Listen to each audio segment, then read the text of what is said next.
I'm actually from a black country. Some of you were ashamed then, weren't you?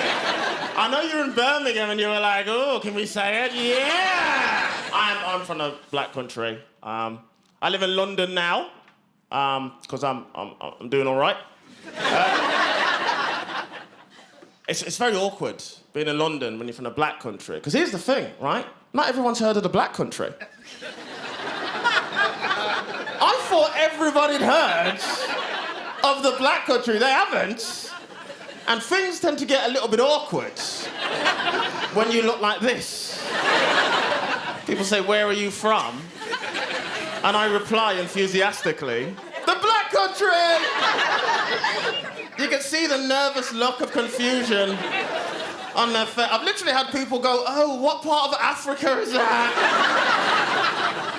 They never think it's a real place. They always want me to prove it. They're like, oh yeah, well, who else is from the black country? And I don't make it any better when I reply with Lenny Henry. I love the black country. I love Birmingham as well. When they asked me to do this, I said, I've got to do it, man. It's in Birmingham. I always feel like Brummies and people from the black country are very underrepresented, especially on the TV. Like, I live in London. I just miss it. I miss hearing the accent. Oh, it's great. Like, my favourite TV show was Game of Thrones, right? It always annoyed me how there was no Brummies. Isn't it weird? When the North fights the South, they act like they didn't have to go through the Midlands. It always did my head in. All I needed was one Brummie. Just like one Brummie to pop up from behind a tree. Yeah. Is the Queen of Dragons here? Oh, the dragons are a babbies. I used to work a lot at the clubs, man. Never worked a nice club. I really worked this one club on Broad Street. I would say the name, but I don't really know if it's still around. I remember I was working there, and this guy comes in, a bit of a gangster.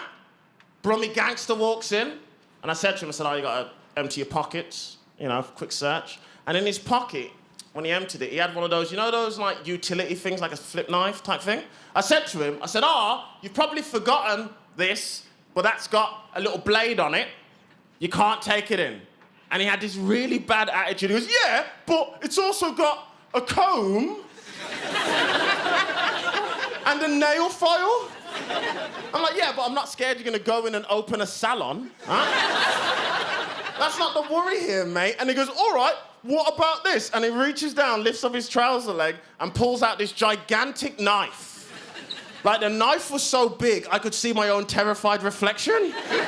All the other bouncers have come, and he's handed us this knife. Now, this is what scared me about this guy. He thought that because he willingly gave us his knife, I was gonna put it in the cloakroom for him, give him a ticket that said knife, and then at the end of the night, remind him, hey, mate, don't forget your knife, you've got stabbing to do, right?